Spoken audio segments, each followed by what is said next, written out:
Hebreos capítulo 9, versículo 22.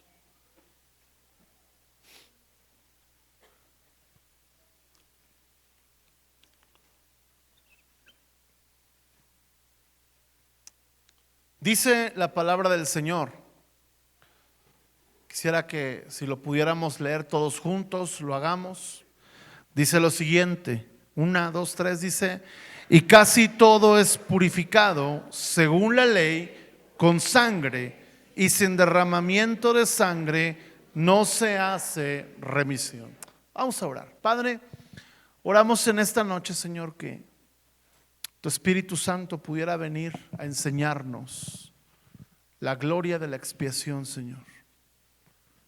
Enseñarnos lo importante que es recordar, agradecer, pero también recibir el perdón de nuestros pecados, única y solamente a través de tu Hijo amado Jesucristo. Señor, esta noche yo pido que tú traigas luz a tu palabra y entendimiento a nuestra razón, para que pudiera venir un fuego al corazón. Que al salir de esta reunión salgamos con un fuego distinto con el que llegamos, más ardiente, más entendido, más puro. Pero también, Señor, yo pido que tu Espíritu Santo pudiera hacer lo que hizo con aquellos varones judíos a los que Pedro le predicó, que nuestros corazones pudieran ser compungidos, Señor, consternados en esta noche al conocer tu gloria, Señor, y la gloria de la cruz. En el nombre de Jesús, amén. Esta noche yo he titulado este mensaje, y hemos titulado esta noche una noche de comunión, porque es importante que nosotros mantengamos comunión con Dios. Y una de las ordenanzas que el Señor nos da es tomar la comunión con Dios a través de la Santa Cena, lo cual es una ordenanza. Diga conmigo, es una ordenanza. Y la Biblia dice que la tenemos que tomar con entendimiento, que la tenemos que tomar dignamente, no indignamente. Y creo yo que tomarla indignamente es tomarla sin saber, tomarla sin entender, tomarla sin valorar, porque aquello que no tiene un valor o aquello que no se le conoce su valor, no se le va a apreciar, no se le va a cuidar. Usted y yo, si tuviéramos un reloj en la mano y nos dijeran que el reloj costó 100 pesos, lo agradeceríamos, pero en cualquier momento lo pudiéramos descuidar. Pero si el mismo reloj nos dicen que costó 20,000 pesos y alguien nos da una etiqueta donde viene el precio y la característica del reloj, y hay un documento que dice que ese reloj vale 20,000, aunque no los valga, usted y yo lo cuidaríamos, porque hay un documento que nos dice su valor. De igual manera, el caminar con Dios es valorado cuando lo entendemos, y cuando entendemos el por qué nos reunimos, cuando entendemos el por qué venimos, y cuando entendemos por qué Dios es digno de nuestra alabanza, nuestro tiempo, nuestros recursos, nuestra devoción. Y la razón es porque Él murió. Jesús murió en la cruz por nosotros. Él tomó nuestro lugar, y a este acto de que Él tomara nuestro lugar en la cruz se le llama expiación. Y este acto llamado expiación, el cual es un acto donde voy a explicarlo más adelante qué significa puntualmente, es un acto que en la Biblia desata la gloria de Dios. Todos nosotros los que estamos aquí, creo que hay un deseo en nuestro corazón de experimentar o ir más profundo con la gloria de Dios. Y a medida que la cruz de Cristo y lo que Jesús hizo en la cruz es un hecho que es mundialmente conocido, pero no siempre es aceptado o no siempre es revelado. Y esta noche el deseo, creo yo, del Espíritu Santo es que no solamente conozcas la historia o los principios, sino que se te sea revelado al corazón, y esto desate en tu vida una gloria mayor, un mayor entendimiento. Y dice aquí el versículo que según la ley de Dios todo era purificado con sangre, porque sin derramamiento de sangre no se hace perdón de pecados. Entonces, el derramar la sangre no es posible ni es factible si no es mediante un sacrificio. Todo derramamiento de sangre es el resultado de un sacrificio, y todo sacrificio es el resultado de dar la vida. Los sacrificios en la conciencia histórica, cultural y moral del hombre revelan que el hombre, escuche bien, siempre ha sido influenciado por su naturaleza creada a la imagen de Dios, pero a la vez por su intuición de que esa naturaleza está caída. ¿Me estoy explicando? El hombre sabe que hay una imagen divina en él, pero también el hombre, sin que nadie le predique, sabe que dentro de él hay una naturaleza mala, hay una naturaleza caída que dañó esa percepción divina que tiene. Porque nadie quiere morir, nadie quiere enfrentarse a la muerte. Y esto es porque hay eternidad en nuestro corazón, y la Biblia dice que Dios puso eternidad en el corazón del hombre. De tal manera que cuando el hombre enfrenta el umbral o la posibilidad de la muerte, el hombre es consciente de que existe algo más allá de esta vida, por el hecho de que estamos hechos a imagen y semejanza de Dios. Pero también al hombre le entra una conciencia: mi naturaleza está caída. A raíz de esto, el hombre, escuche bien, ha sido influenciado por estas dos vertientes para que siempre se acerque a Dios a través de un sacrificio. Y entonces los sacrificios en la Biblia y en la historia de la humanidad revelan dos cosas, amados. El sacrificio revela la adoración. Es decir, el hombre siempre se ha acercado a ofrecer algo con sangre, porque es en esencia ofrecer vida, y esa vida está siendo derramada en un altar ante alguien que es digno y merecedor de ese sacrificio. Y también el hombre se acercaba con esa intuición para revelar la expiación. Es decir, expiar es la acción de buscar un acto para reconocer y asumir una responsabilidad de que algo se ha hecho mal y que yo necesito hacer algo para resarcir el daño y corregirlo. No sé si me estoy explicando en todos estos conceptos, ¿sí?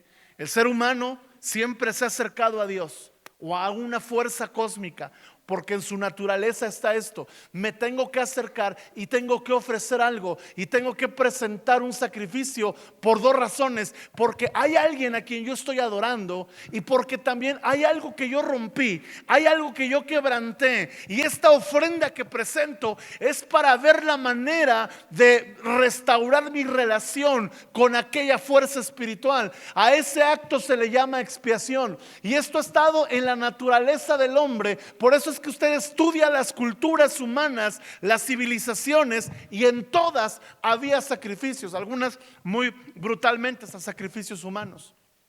Sin embargo, ningún sacrificio ha podido lograr las dos cosas. Ningún sacrificio que el hombre presentara delante de Dios puede revelar completamente la entrega de su adoración, su admiración, y ningún sacrificio puede tampoco cubrir por completo nuestra culpa y nuestro pecado. Ahora tenemos que entender, amados, que el hombre es pecador. El hombre es pecador por naturaleza. El hombre es pecador porque el hombre quebrantó la ley de Dios. Dios estableció una ley, y la Biblia dice en Romanos 3:23: por cuanto todos pecaron, están separados de la gloria de Dios. Entonces, como iglesia nos estamos preparando para un evento que se llama Dios de Gloria. Queremos ver la gloria de Dios, pero tenemos que entender algo en esencia para ir a esa gloria. A causa de una naturaleza caída que dice Romanos 3:23, nosotros no tenemos acceso a esa gloria. Y la pregunta es: ¿qué estamos haciendo? Si a causa de nuestro pecado, ahora diga conmigo, pecado es mi naturaleza. Hay gente que puede venir y decir: oye, ¿sabes que yo soy buena persona? ¿Por qué me dices que soy pecador? Amado, con todo respeto, en cualquier momento, si no has pecado, vas a pecar. Aunque no hagas nada malo, simplemente aún haciendo cosas buenas sin intenciones correctas, ya es tomado como pecado. Y si tú estás escuchando este mensaje, aun si eres un adolescente, si eres un niño y nunca has, o si eres un adulto y nunca has entrado en una charla con Dios para resolver el tema de tus pecados, la palabra nos enseña que a causa de este pecado, esta naturaleza pecaminosa, tú estás separado de la gloria de Dios. No tienes derecho a vida eterna, esperanza. No hay esperanza para el hombre aquí en la tierra ni después de ella. Por eso el problema más grande que el hombre tiene se llama pecado. Ahora, cuando Juan el Bautista está predicando en la ribera del río Jordán, él habla y señala a Jesús. Y yo quiero que me acompañen ahí en Juan capítulo 1. Por favor, pido que cada versículo que comente lo puedan proyectar.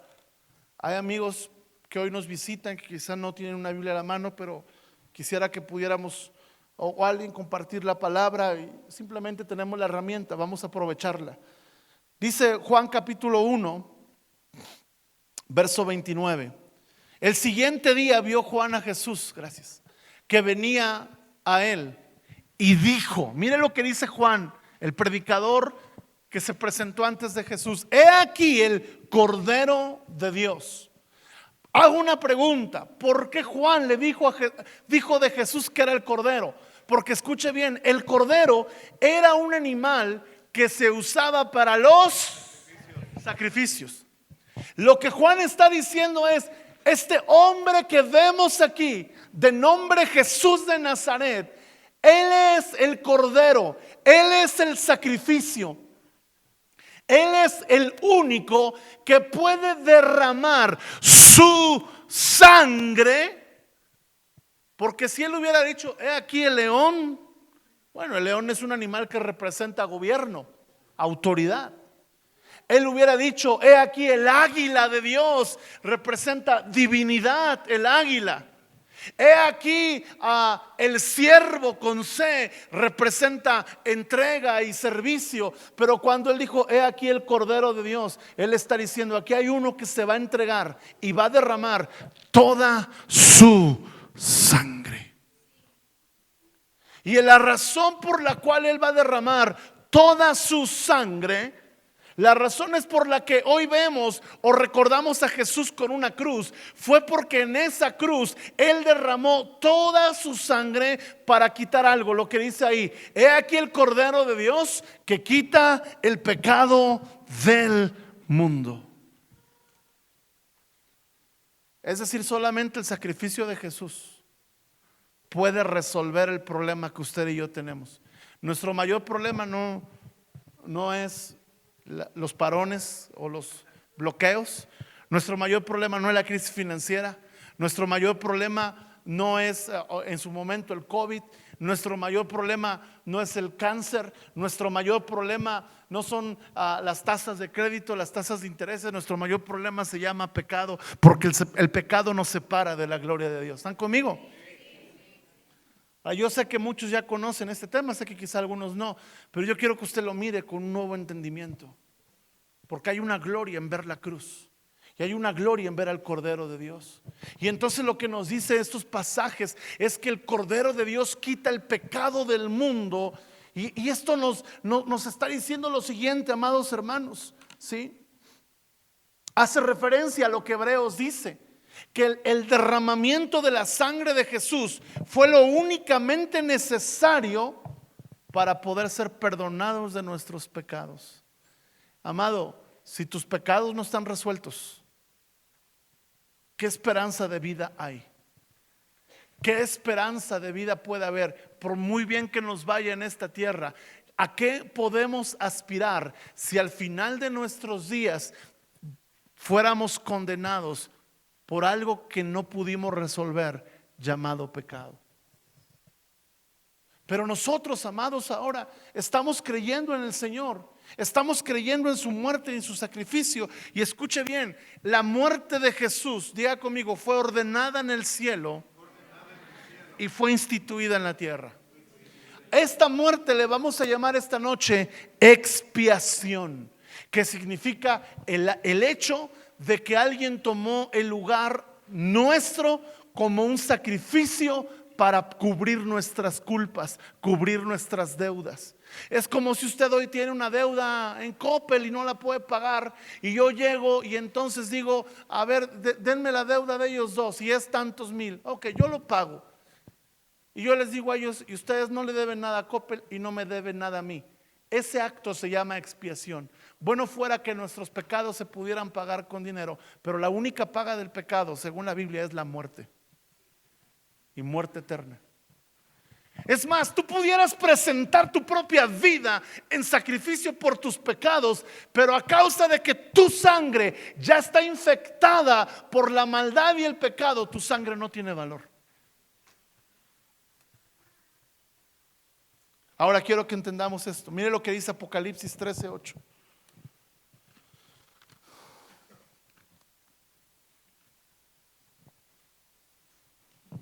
Apocalipsis 13:8.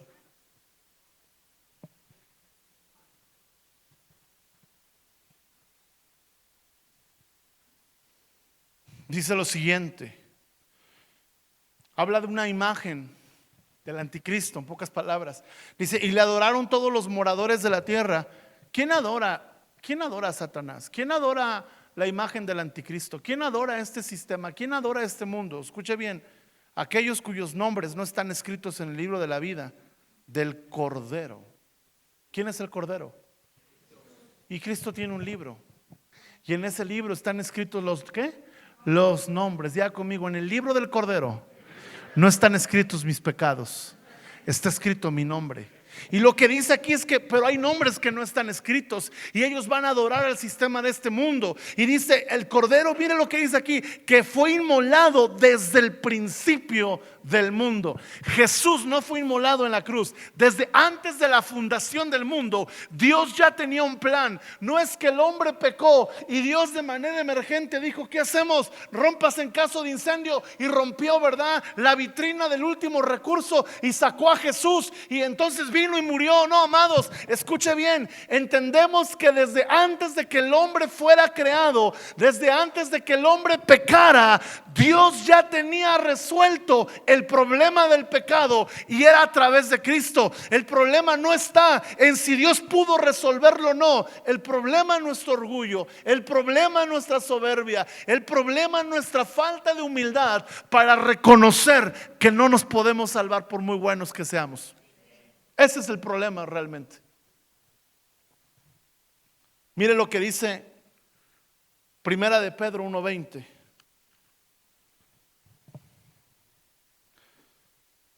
Desde el versículo 19.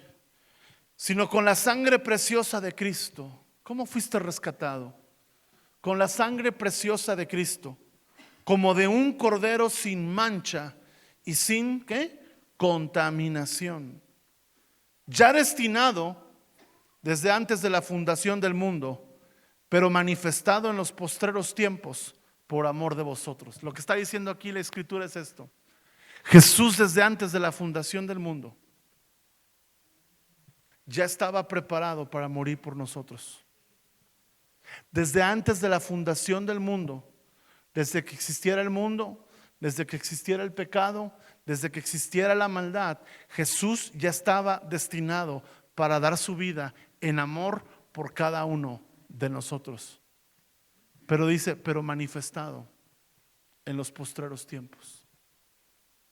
Es decir, que en un momento se manifestó lo que el cielo había dicho. El cielo presenta a Jesús como el Cordero, y Él vino, se encarnó a través de una virgen llamada María. Ella lo dio a luz. El Espíritu Santo vino sobre María. A ese misterio se le llama encarnación. Imagínense, el Espíritu Santo vino sobre una mujer a tal grado que puso una semilla en ella, y este fue un bebé. Y ese bebé se encarnó, Dios encarnado, y nació a través de ella. Y entonces este niño creció, fue un hombre que no pecó, vivió sin mancha, y fue la ofrenda perfecta que fue manifestada posteriormente a lo que el cielo había dicho. Ahora, a lo mejor suena muy extremo y muy loco, pero esto requiere dos cosas: requiere revelación y requiere fe. Y yo le quiero invitar a usted a que pueda escuchar estas palabras con esos dos percepciones, una percepción de revelación, una percepción de fe, y le pido también una percepción de reverencia, por favor. Ya destinado desde antes de la fundación del mundo, pero manifestado en los postreros tiempos por amor a ti. Jesús se hizo hombre, siendo forma de Dios, se hizo hombre, y siendo hombre vivió entre nosotros, limitado a la naturaleza del hombre, limitado a las posibilidades del hombre, pero dependiendo del Espíritu Santo, y fue obediente hasta la muerte. Y dice la Escritura, no cualquier muerte, muerte de cruz. Está comprobado científicamente que la única muerte tortuosa que podía provocar que la sangre de aquel que era asesinado se derramara hasta la última gota, era la única muerte, era la muerte de cruz. Él eligió venir a la tierra en los tiempos en que estaba esta muerte de la crucifixión. La palabra de Dios nos enseña que su sangre fue derramada, porque cuando Él está en la cruz, un soldado, usted recordará la escena, la ha visto, si no la ha leído en la Biblia, yo sé que al menos la ha visto en una película. Llega un soldado y le clava la lanza en su costado y no sale sangre ya, sale agua, porque toda su sangre había sido derramada, y esa sangre fue derramada porque Él la iba a presentar delante de su Padre para hacer expiación por nosotros. Él ya estaba, el cordero ya estaba preparado. Y tú y yo, al escuchar esto, necesitamos entender que hay una respuesta. Ahora la pregunta es: ¿por qué lo hizo? Mire lo que dice Isaías 53.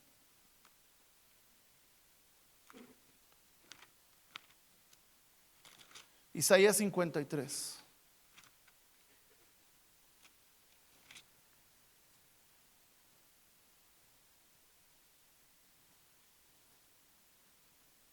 Verso 3. Todo esto que te voy a hablar ahora es Isaías profetizando 750 años antes lo que va a suceder con Jesús. Primera de Pedro nos dice que fue desde antes de la fundación del mundo. Ahora Isaías 753 años dice qué es lo que va a pasar con aquel que se va a presentar y al cual Juan va a decir: Él es el Cordero de Dios. Lo que ustedes creen que pasó desde la fundación del mundo, lo que han leído en Isaías 53, es este que viene aquí. Él es el Cordero de Dios, que con su sangre, por eso le llama Cordero, su sangre derramada hasta la última gota, quitará el pecado, resolverá el problema más fuerte que usted y yo tenemos. ¿Qué dice Isaías 53:3? Despreciado y desechado entre los hombres. Nosotros nos amargamos porque alguien nos bloqueó en Facebook o en WhatsApp. Varón de dolores. Vivimos en una generación muy sentidita, muy intolerante al dolor. Y viene Jesús y dice: no, espérate, yo soy varón de dolores. Me decía alguien el otro día: oye, hoy es día del hombre. Digo, ¿y? Los verdaderos hombres no necesitamos un día, por favor. Varones de dolores. Los hombres tenemos que ser entendidos en la umbría de Jesús. Él no era un niño chillón, no fue un hombre chillón.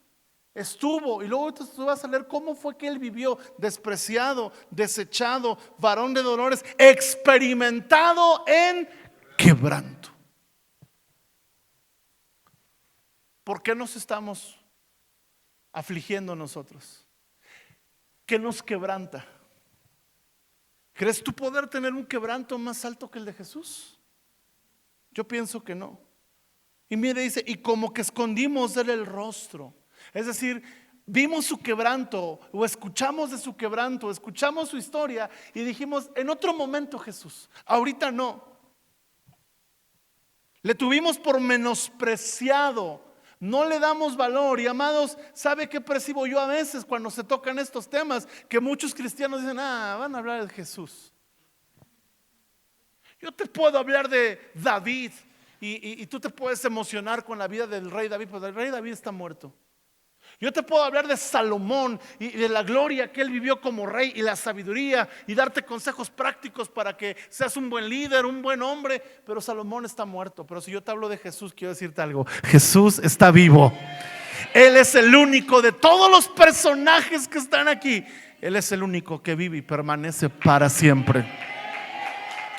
Por eso no puedes despreciarlo, no puedes esconder de él su rostro, no lo puedes estimar. Qué peligro es cuando un creyente tiene por poca la cruz.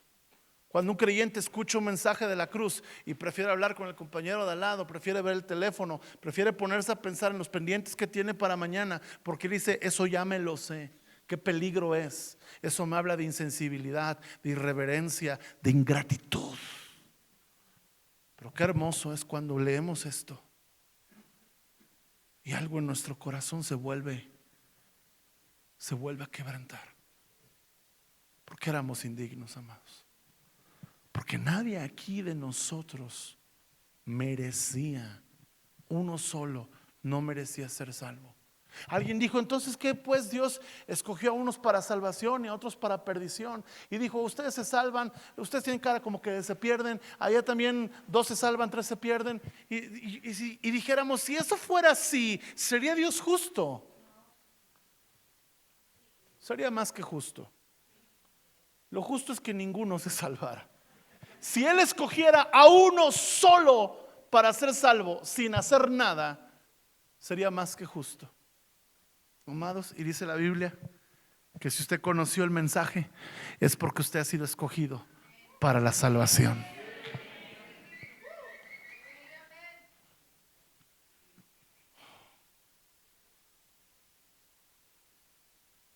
Génesis capítulo 3 nos habla de la historia más trágica.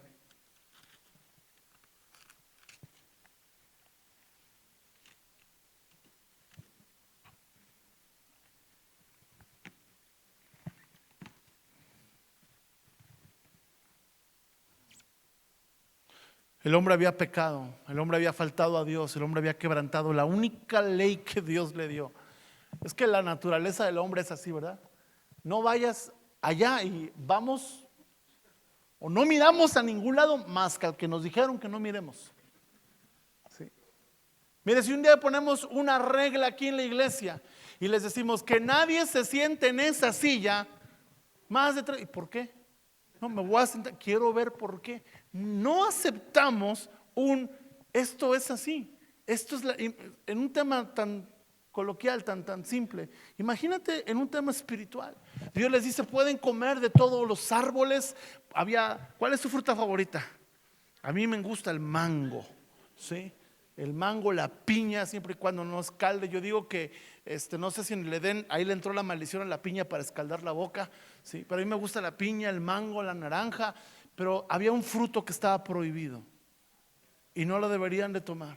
Y ellos fueron y lo tomaron. Y a causa de eso entró la muerte, entró el pecado, entró la maldición. Entra la maldición. Y mire lo que dice Génesis 3. Está Dios maldiciendo al hombre. A causa de su pecado vino la maldición. Está Dios sentenciando al hombre.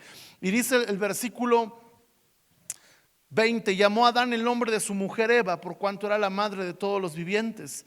Y Jehová Dios hizo al hombre y a su mujer túnicas de pieles y los vistió. ¿Qué sucedió? El hombre estaba vestido de la gloria de Dios. Por eso leímos Romanos 3:23: por cuanto todos pecaron en Adán y Eva, esa gloria fue despojada. Y cuando esa gloria nos fue despojada, amados, el hombre se dio cuenta que estaba desnudo. Estamos desnudos sin la gloria de Dios. La desnudez provoca vergüenza, la desnudez provoca pena, la desnudez trae burla, trae culpa. Y entonces Adán y Eva se dieron cuenta que a causa del pecado estaban desnudos delante de Dios. Y entonces Dios, escuche bien, como la gloria había sido quitada, se dieron cuenta de su desnudez. Dios los vistió con 2 túnicas. ¿De qué? De pieles. ¿Qué entiende usted con esto? Que tuvo que haber un sacrificio para quitar la piel. A ese acto se le llama desollar. Y entonces el hombre pudiera ser expiado. Y ese es un acto profético que apunta al Cordero de Dios que iba a ser desollado a través de cada latigazo e iba a perder su piel para podernos cubrir con su sangre. Y yo quiero ahora entonces que entremos a un pasaje en el cual vamos a explicar esto en los siguientes minutos. Hebreos capítulo 9. ¿Ya entendió por qué sin derramamiento de sangre no hay perdón de pecados?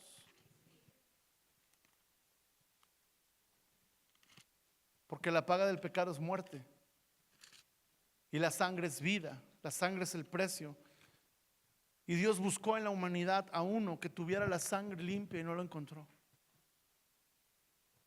Por eso Jesús dijo: yo soy el Cordero inmolado desde la fundación del mundo, pero manifestado en los postreros días. Isaías profetizó, ciertamente Él llevó, y no lo leímos ahora, pero dice ahí Isaías 53, ciertamente Él llevó la carga por nuestros pecados, por nuestras rebeliones, por nuestras enfermedades. Y por su llaga, diga conmigo, por su llaga hemos sido curados. Por su llaga tú puedes recibir sanidad física esta noche, pero también por su llaga tú y yo un día recibimos la mayor sanidad, el perdón de nuestros pecados. Ahora mire lo que dice Hebreos capítulo 9, por favor présteme atención a esto. Dice: fue pues, versículo 23, necesario que las figuras de las cosas celestiales fueran purificadas, pero las cosas celestiales mismas con mejores sacrificios que estos. Porque no entró Cristo en el santuario hecho de mano, figura del verdadero, sino en el cielo. ¿Cómo entró? ¿A dónde entró Cristo? Al cielo, a un santuario en el cielo. Había un santuario en la tierra. Y dice: Cristo, cuando murió en la cruz y derramó su sangre, no vino al santuario de la tierra, el cual es una figura o un ejemplo. Se lo voy a poner en palabras claves: es un lego del santuario que hay en el cielo. ¿Han ido a la tienda de Lego? ¿Ya han visto al Thor? No es Thor. Es una figura que representa a Batman. Me explico, trato de ponerlo más aterrizado. Bueno, el santuario que había aquí en la tierra era un tipo, era un ejemplo de un santuario que está en el cielo. Y aquí nos dice que cuando Cristo murió en la cruz y derramó su sangre, Él llevó su sangre no al santuario de la tierra, no al santuario hecho por mano de hombres o figura del verdadero, sino al cielo mismo, para presentarse ahora. Y cuando Él lleva su sangre, Él se presenta ahora. No solo se presentó en el día en que murió en la cruz del Calvario, Él se sigue presentando ahora, porque su sacrificio fue una vez y para siempre. Pero es un sacrificio que se presenta diario. Si tú no crees en Jesús y hoy tú le abres la puerta de tu corazón y aceptas el perdón de tus pecados, ahora esa sangre que Él derramó hace más de 2000 años en la cruz, ahora es presentada delante de Dios por ti. Y Él no se presenta a sí mismo. Cuando Él sube al cielo, Él está presentando en su sangre, le está diciendo al Padre: yo soy Israel Rojo.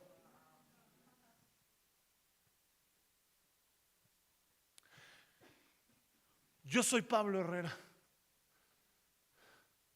Está presentando su sangre por ti. Y a esto se le llama el primer beneficio de la sustitución. Anótelo: sustitución. Nos sustituyó en la cruz.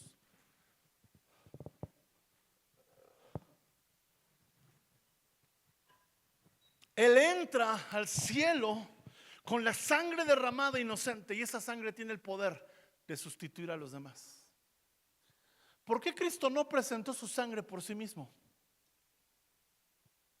Porque Él no pecó. La sangre solo se presenta para expiar aún, pero Él no era pecador. Por eso dice aquí, mire, lo dice claramente: sino en el cielo mismo, para presentarse ahora por nosotros ante Dios. Si tú y yo subiéramos a Dios con nuestra sangre, lo único que nos esperaría es juicio e ira. Pero el que subió fue nuestro amado Salvador. Dio su vida, derramó su sangre y en la cruz nos sustituyó. Tomó nuestro lugar por nuestra incapacidad para salvarnos. Ahora quiero decirte algo: la sustitución demanda identificación. ¿Sabes qué hizo Jesús? Él no se podía presentar como Dios, porque uno, pues qué fácil, tú eres Dios. Por eso se hizo hombre. Por eso tosió. Por eso le dolió algo. Por eso cuando era chiquito seguramente se cayó. Es más, para identificarse con muchos aquí, hasta se perdió. ¿Quién se perdió de chiquito? Mi mamá dice que se perdió de chiquita cuando... ¿Quién se ha perdido aquí alguna vez cuando era chiquito? Cuando son grandes, pues ya no es perderse. ¿Me explico? ¿Quién de ustedes está enfermado? Él entiende que tú te has enfermado. ¿Quién de ustedes se ha sentido desechado, triste, abandonado? Él también. Él es nuestro sacerdote, el cual nos entiende. Por cuanto se identificó con nosotros, nos puede sustituir. Por su sangre, Él hizo la sustitución. Pero lo segundo, mire lo que dice Hebreos 9:25 en adelante. Y no para ofrecerse muchas veces. ¿Cuántas veces se ofreció? Una. ¿Por qué una? Porque su sacrificio es tan perfecto que no necesita una segunda vez. Y ese sacrificio es tan poderoso que el día de hoy se puede seguir presentando. Ya no se sigue sacrificando, pero Él se sigue presentando. Y no para ofrecerse muchas veces, como entra el sumo sacerdote en el lugar santísimo cada año con sangre ajena. Hace referencia al Antiguo Testamento, donde un hombre llamado sumo sacerdote entraba con la sangre de un cordero, pero era figura, era el ego de lo que había de venir. Y dice: ahora no, ahora es Jesús mismo, no en la tierra, sino en el cielo, presentándose delante de Dios con la sangre, con su propia sangre, sangre pura, sangre sin mancha y sin pecado por cada uno de nosotros. Y dice: de otra manera le hubiera sido necesario padecer muchas veces desde el principio del mundo, pero ahora, en la consumación de los siglos, se presentó una vez para siempre por el sacrificio de sí mismo. Y lo segundo, para quitar de en medio el pecado. Segundo beneficio de la expiación es la propiciación. ¿Qué significa propiciar? Quitar aquello que estorba con la intención de acercarnos. Propiciar es allanar el camino. Propiciar es que Jesús vino y con su sangre Él identificó que lo que nos separaba de una relación. ¿Sabes cómo era la relación de Jesús con Dios? De padre a hijo. Por eso cuando Él viene, dice los discípulos: enséñanos a orar. Y Él dice: Padre, a ver, ¿cómo? ¿Es tu papá? ¿Dios es tu padre? Sí, pero ustedes no lo entienden porque hay una barrera en medio que se llama pecado. Pero la sangre de Cristo Jesús hizo la propiciación. ¿Qué es la propiciación? Quitar de en medio lo que estorba y lo que separa. Escuche bien: el pecado separa, pero la sangre de un sacrificio perfecto quita las barreras y nos acerca. Propicia. La palabra propiciación viene de propiciar. Es como cuando dicen: hoy propicia un ambiente para la cena navideña, y usted no deja la casa toda tirada, ¿verdad? Va y recoge la casa, prepara la mesa, si hace frío prende la chimenea. ¿Cuántos tienen chimenea en su casa? Profetícese, hombre. Usted diga: yo tengo chimenea en mi casa, ¿sí? Eso es propiciar. Yo preparo la cena, ¿verdad? Meto el pavo, el pollo, ¿qué más meten? La pierna, lomo, lo que sea al horno. Está propiciando un ambiente familiar. Prepara los villancicos navideños. ¿Está qué? Propiciando. ¿Me estoy explicando? Jesús propició vida eterna. Jesús provocó vida eterna. Y el problema era quitar el pecado de en medio. El tercer beneficio que encontramos está en el versículo 28. Así también Cristo fue ofrecido otra vez, una sola vez, para llevar los pecados de muchos. Y aparecerá por segunda vez sin relación con el pecado para salvar a los que en Él esperan. El tercer beneficio de esta expiación es que Él nos salvó. Amado, no puede haber salvación sin quitar el pecado del medio.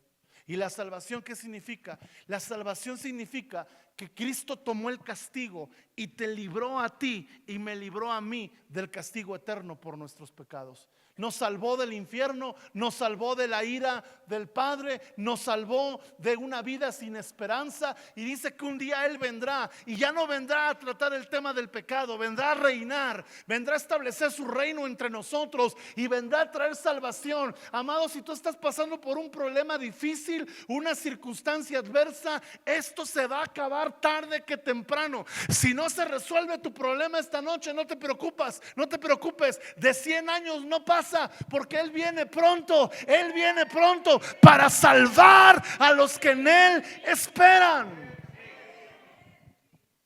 La salvación tiene que ver más allá con haber hecho una oración en un altar. Tiene que ver con que nuestra eternidad cambió.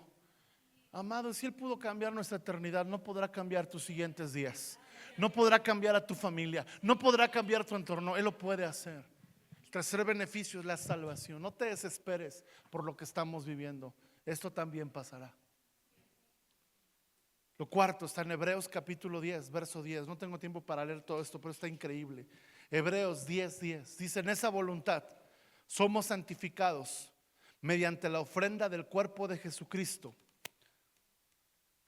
hecha una vez y para siempre. El cuarto beneficio de la expiación es que usted y yo somos santificados. Es decir, los sacrificios de la ley de Moisés, las mandas que hoy pudiéramos hacer, aún cortar nuestro cuerpo y hacer cosas, no pueden cambiarnos. Lo único que nos puede cambiar es creer y recibir y entender que la sangre de Cristo no solo puede perdonar nuestros pecados, sino que la sangre puede transformar al pecador. Por eso dice aquí: en esa voluntad somos santificados mediante la ofrenda del cuerpo de Jesucristo. Somos santificados mediante su cuerpo. Por eso cuando tomamos la comunión, su sangre nos recuerda, escucha bien, su sangre nos recuerda que el pecado fue perdonado. El vino representa la sangre que nos recuerda que nuestros pecados fueron lavados y perdonados. Pero el cuerpo, el pan, representa que ahora nosotros no solamente somos perdonados, sino hemos sido santificados. Tenemos un poder cuando venimos al Señor, y es el poder de vivir sin pecar, y es el poder de ser santos, y es el poder de ser perfeccionados, y es el poder de ser transformados. La gente usa esta frase: ay, no hay iglesia perfecta. No, pero sí hay iglesia gloriosa, y la iglesia gloriosa es aquella de gente que dice: yo no soy perfecto, pero puedo ser santificado, pero puedo ser perfeccionado, pero puedo madurar, puedo dejar mi pecado, puedo dejar mis pensamientos, puedo dejar las malas intenciones del corazón. No porque yo sea bueno, sino porque hay una sangre que se derramó para perdonar los pecados y transformarme. La evidencia de que la sangre nos ha perdonado es que el pan, el cuerpo, nos ha santificado. Usted ha escuchado el mensaje de Jesús. Usted no tiene pretexto para decir: es mi carácter, y pues se va al infierno con todo y su carácter. Hemos sido santificados. Pastor, ¿me estás diciendo que puedo vivir sin pecar? Esa es una muy buena noticia. Sí puedes. Cada día puedes pecar menos, no más. La sangre de Cristo te limpia. Cuando tomamos el jugo recordamos eso, pero cuando tomamos el pan recordamos lo que dice aquí. ¿Dónde sientes la tentación? ¿No es en tu cuerpo? ¿No es por tus ojos que entra la lujuria? ¿No es por tu boca que entra la gula? ¿No es por lo que oímos que entra la incredulidad? Por eso el cuerpo de Cristo tuvo que ser castigado totalmente. cada centímetro de su piel fue lacerado, fue mortificado, para que cuando tú pongas tu fe en Él, por el poder del Espíritu Santo, tú puedas mortificar el pecado. Si tú eres un creyente y dices, es que yo tengo esta luchita, tú no estás echando mano de toda la vida eterna. Tú no estás echando mano de todo el recurso que el cielo tiene para ti. Hay sangre de por medio, hay lágrimas de por medio, hay dolor de por medio para quitar tu culpa, quitar tu pecado y perfeccionarte. Aquí lo podemos seguir leyendo. Versículo 14 y versículo 16 dice: porque con una sola ofrenda hizo perfectos para siempre a los santificados. Su muerte te puede hacer perfecto. Y la palabra perfecto se traduce como maduro, completo. No le vas a estar pidiendo nada a este mundo para estar en plenitud. Y luego versículo 16: este es el pacto que haré con ellos después de aquellos días, dice el Señor. Pondré mis leyes en sus corazones. Ya no serán mandamientos de hombres. Ya no será deja de hacer esto, deja de hacer aquello. Serán deseos eternos. El beneficio de la sangre de Cristo es que coloca en mi espíritu, coloca en mi mente, coloca en mi corazón nuevos deseos. Tiene el poder de mortificar los deseos que me destruyen, y tiene el poder de poner nuevos deseos que revelan la gloria de Dios en mi vida.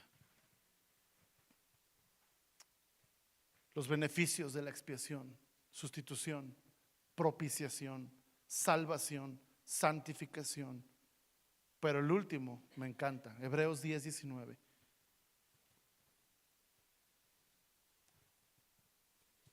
Desde el 18 quiero desde el 17 para que lo entienda completo. Y añade: nunca más,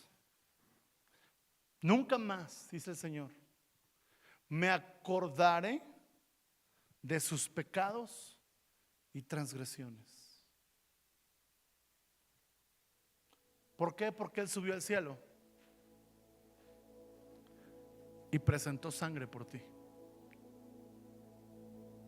Y cuando Él hizo eso, Él nunca más tendrá memoria de tus pecados y transgresiones. Tú los puedes recordar diario. El diablo te los va a echar en cara cada vez que quieras orar, cada vez que quieras venir, cada vez que quieras cantar. Pero Él dice: nunca más me acordaré. ¿Sabes por qué Dios se olvida de los pecados que tú cometiste? Para que tú te olvides de cómo practicarlos.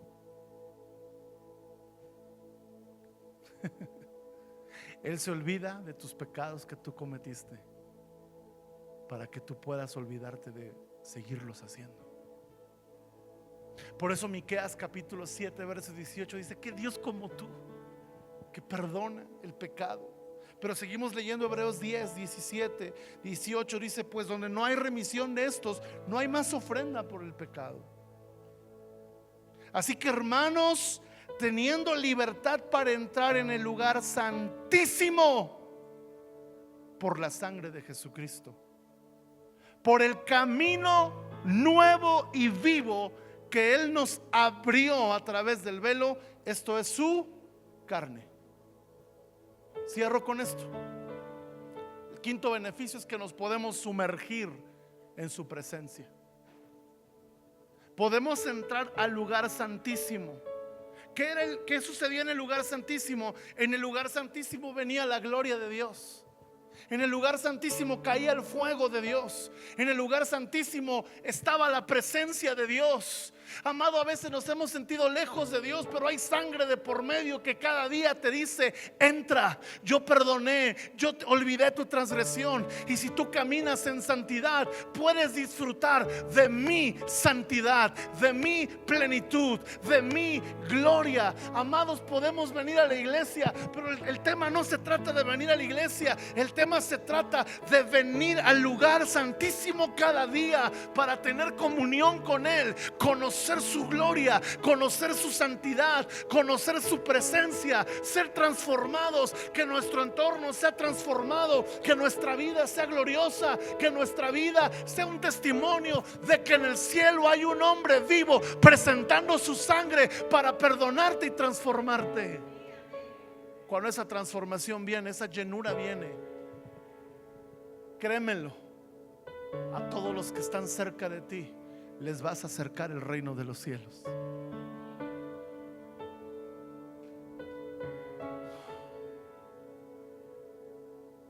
En las tradiciones judías se acostumbraba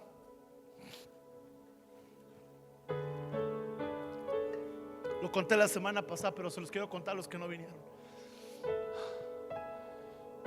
La Biblia dice que somos la novia de Cristo. Y el novio venía a pedir la mano de la novia y traía la dote, traía el anillo de compromiso. Y cuando llegaba con el padre de la novia, le decía: vengo por tu hija, vengo a pedir a tu hija. Y él le decía: ¿dónde está la dote? Y él sacaba la dote, venía con el padre. Y luego el padre de la novia decía: ¿y dónde está tu servicio? Y entonces él decía: aquí está mi servicio. Y la novia se tenía que sentar, y venía el novio y le tenía que lavar los pies. Y una vez que se los lavaba, el novio y la novia tomaban una copa, bebían de esa copa, tomaban un pan sin levadura y decían: no volveré a tomar de esta copa hasta el día de la boda. Y cuando el novio salía de ahí, decía: voy a casa de mi padre, porque en la casa de mi padre muchas moradas hay, y voy a prepararte una a ti, mi amor, para el día que nos casemos. Y cuando el novio salía de ese lugar, escuche bien, por el hecho de que salía con el sí de la novia y del padre, él no podía regresar por el mismo camino.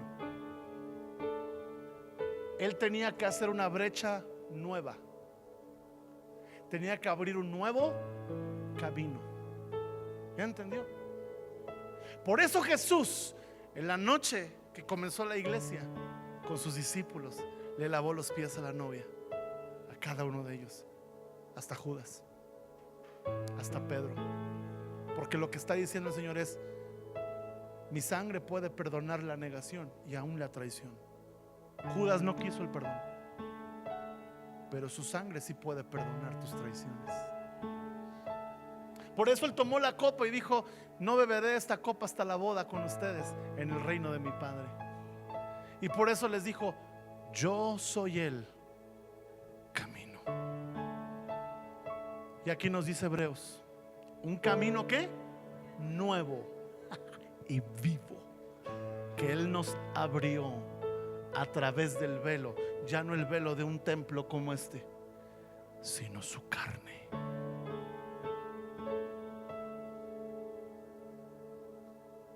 El perdón de tus pecados, la transformación de tu vida y el destino de tu eternidad le costaron a Jesús derramar toda su sangre.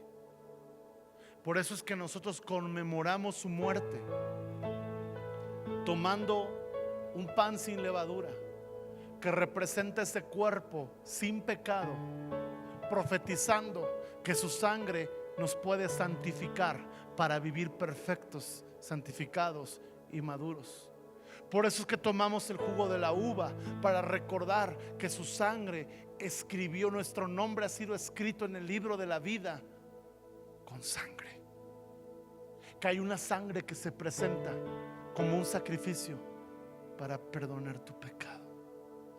Cuando tú y yo entendemos esto, cuando tomamos estos elementos, ya no lo hacemos indignamente. Y yo quiero decirle algo. Si esta noche usted ha venido aquí practicando un pecado, practicando una vida lejana a Dios, tienes dos opciones. Si no te piensas arrepentir, no tomes la cena del Señor, porque estás comiendo y bebiendo un juicio. Pero si en tu corazón hay un deseo de que Él venga, te salve y te cambie y te transforme, tomar la cena será el primer paso de tu santificación. Si tú te quieres olvidar de tus pecados pasados, la puedes tomar. Pero si tú no te quieres olvidar de seguir pecando en el futuro, yo te aconsejo que no lo hagas. Pero si en tu corazón hay una profunda gratitud por lo que Él hizo, una profunda admiración por quién es Él, una profunda adoración y una profunda reverencia por esta expiación, y si tú le has puesto tu vida en las manos de Jesús, y si tú le has entregado tu vida y has recibido el perdón de tus pecados, y aunque probablemente tú y yo nos equivoquemos a futuro, hoy estamos diciendo: no quiero pecar, quiero vivir en santidad para ti. Yo te invito a la mesa del Señor. Jesús invitó a Pedro a su mesa, a Pedro que lo había negado, pero que después de la comunión nunca más le volvió a negar. Esta invitación no es para quien nunca ha pecado. Esta invitación es para quien quiere vivir sin pecar, quiere vivir una vida rendida a Dios, porque hay sangre de por medio que perdonó el pecado y nos da poder para vivir sin pecar y sumergirnos en su presencia. Si alguien quiere tomar esta cena del Señor, ahí en su lugar, reconociendo la expiación, póngase en pie unos segundos.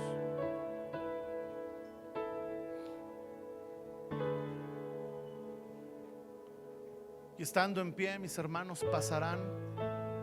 Usted tomará un pan y una copa, ¿ok? Y después seguirá las instrucciones para esta noche tener comunión con el Señor. Les digo algo: el novio está aquí. Él quiere tener comunión contigo. Él quiere perdonarte, Él quiere lavarte, santificarte y transformarte. Ven a Él. Si tú no has recibido el perdón de tus pecados y esta noche lo quieres hacer, yo creo que todos cerremos nuestros ojos. Pero quizá aquí hay alguien que dice: yo tengo tanta culpa que... No. Lo que yo te quiero decir es que hay sangre que sí te puede perdonar. Hayas hecho lo que hayas hecho, hay sangre de por medio que ha sido derramada para quitar de ti la vergüenza y la culpa. Si hubiera alguien aquí que nunca ha entregado su vida a Jesús y lo quiere hacer, levante su mano ahí donde está. Gloria a Dios. ¿Alguien más? ¿Alguien más? Deje su mano arriba. Deje su mano arriba.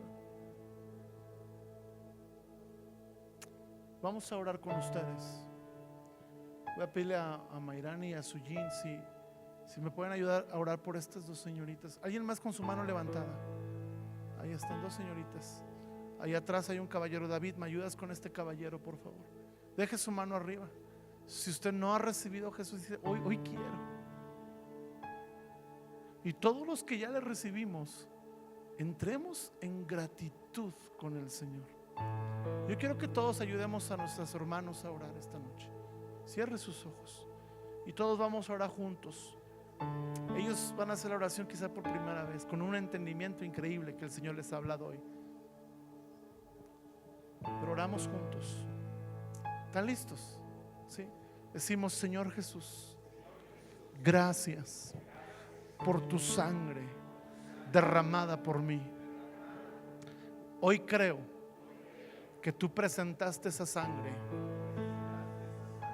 en mi nombre y en mi lugar. Y hoy con humildad yo tomo ese sacrificio como una decisión de invitarte a mi vida y de entregártela así como entregaste tu vida por mí, yo entrego mi vida en ti. Gracias por perdonar mis pecados. Ahora te pido que venga tu Espíritu Santo y me santifique por completo. Te doy autoridad para que hagas tu obra en mí. Me declaro tu hijo o tu hija y te recibo como mi Señor, mi Salvador y mi Padre. Ahora todos, mientras nos reparten el pan, todos, por favor, los que lo puedan hacer, oren en lenguas. Oren en lenguas, oren en lenguas. Shora mama mashot. Siga, ore en voz alta, voz tenue. Kimbrema shoterema sentelema conterema mash. Kirima mashoto rombra ma conta la mashot.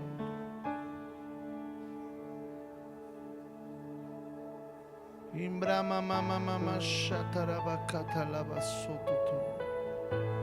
Imbrama ma soto roma shatarabapapapa.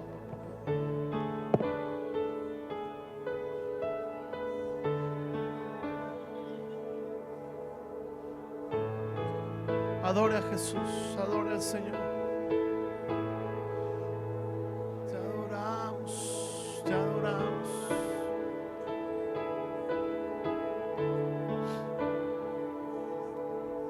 Si hay algo que tengas que arreglar con el Señor, este es el momento. Señor, aquí está esto. Presento delante de ti mi pecado, presento delante de mi debilidad. Si hay una enfermedad que está en tu cuerpo, este es el momento en que levantes tus manos y digas: si tú pudiste perdonarme, esa misma sangre puede sanarme. Y hoy declaramos milagros en el nombre de Jesús, sanidades ahora, ahora, ahora. Si hay angustia, Él llevó tu angustia y tú puedes esta noche descansar en su sacrificio. Pero si hay una profunda gratitud, dile: gracias, gracias. Ese es un buen momento para derramar tu corazón, derramar tus lágrimas.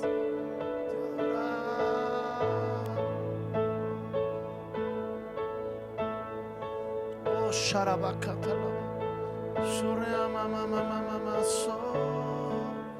Tú eres digno, Jesús.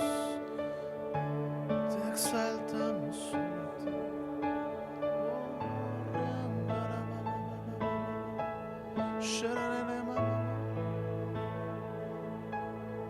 Tú eres digno. Dele gracias por esa cruz. Dele gracias, dele gracias, dele gracias por sus llagas. Isaías 53 dice: ciertamente, no lo deja como una opción a creer, sino es algo cierto. Ciertamente Él llevó nuestras enfermedades, sufrió nuestros dolores. Nosotros le tuvimos por azotado, por herido de Dios y abatido. Mas Él herido fue por nuestras rebeliones, molido por nuestros pecados, y el castigo de nuestra paz fue sobre Él, y por su llaga fuimos nosotros curados. Ahora yo le quiero invitar que entre en un reposo con el Señor y declare: Señor, por tus llagas. Cierre sus ojos, por favor, y entre en comunión con Dios.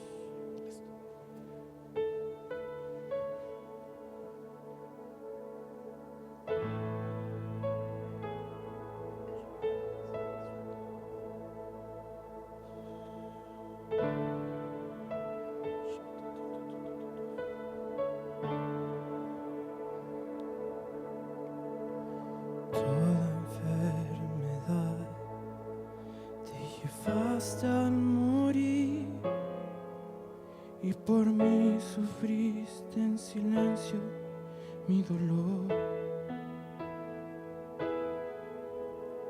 Por mi rebelión, azotado y herido, y por darme paz recibí por tu llaga sano soy. Soy fruto de tu aflicción, oh Mesías Salvador. Hoy te rindo mi oración. Pusiste tu vida en expiación por la mía. Jesucristo, mi Rey, glorioso Mesías. Varón de dolores, fuiste desechado en todo quebranto, experimentado como un cordero al matadero llevado, y con tu sangre limpiaste mi pecado. Por tu llaga sano soy. Soy fruto de tu aflicción, oh Mesías Salvador.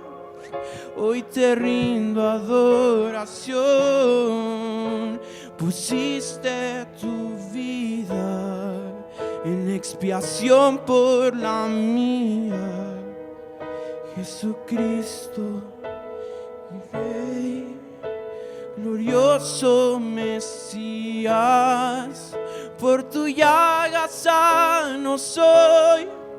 Soy fruto de tu aflicción, oh Mesías Salvador. Hoy te rindo adoración. Pusiste tu vida en expiación por la mía. Jesucristo, mi Rey, glorioso Mesías. Tomamos el pan, recordando sus llagas, y lo comemos en el nombre del Padre, del Hijo y del Espíritu Santo.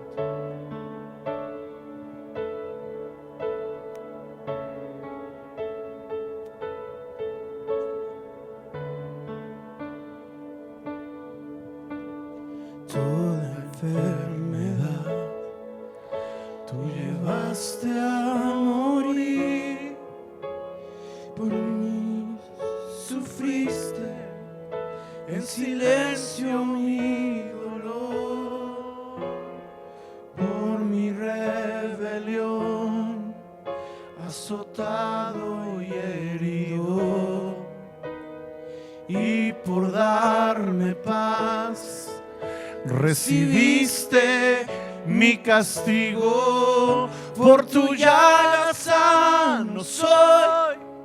Soy fruto de tu aflicción, oh Mesías Salvador.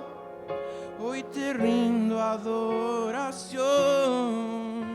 Pusiste tu vida en expiación por la mía. Jesucristo, mi Rey, glorioso Mesías. Vamos a tomar la copa, pero quiero pedirle a mi esposa que ella, antes de tomarla, nos guíe en oración.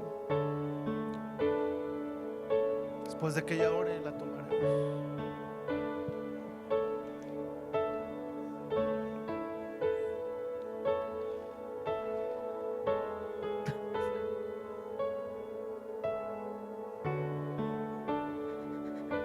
Gracias, Jesús. Gracias porque en tu voluntad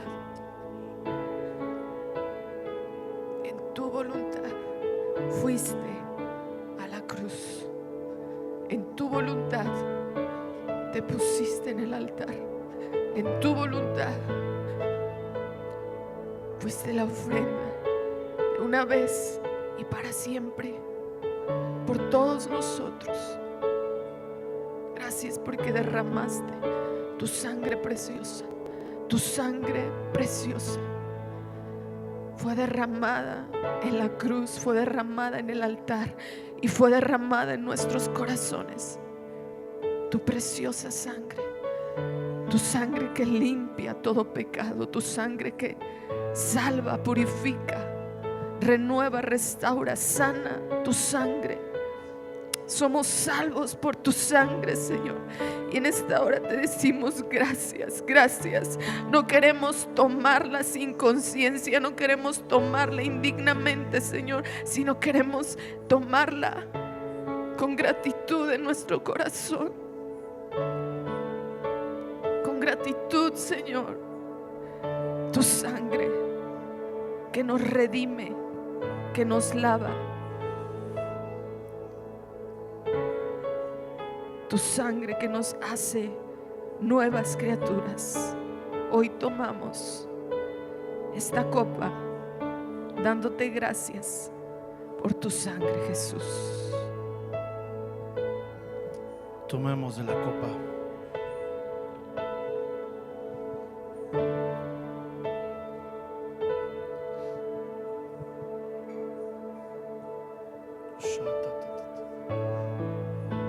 Puede guardar el botecito, al final lo tira. Yo le invito a que ahora levante sus manos, adore a Jesús, al Hijo de Dios.